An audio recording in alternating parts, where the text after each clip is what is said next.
ایران اور اسرائیل میں اصل جنگ یہ ہے کہ ایران جھک جائے. اگر ایران جھک جائے تو جنگ ختم ہو جائے.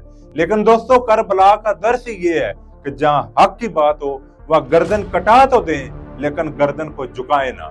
ایران ابھی تک اللہ تعالیٰ نے جتنی طاقت ایران کو دی ہے اس سے بڑھ کر وہ اسرائیل کا اور عالمی دنیا کے جتنے بھی ممالک ایران کے خلاف ہیں اس کا بھرپور مقابلہ کر رہا ہے. اور یہ ویڈیو پاکستان میں ایک خاص طبقہ ایسا بھی ہے، کچھ خاص لوگ ایسے بھی ہیں جو صرف فرقہ واریت کو نشانہ بنا کے، فرقہ واریت کی وجہ سے، شیعہ ازم کی وجہ سے ایران کا ساتھ نہیں دے رہے اور ایران کو برا بھلا کہہ رہے ہیں.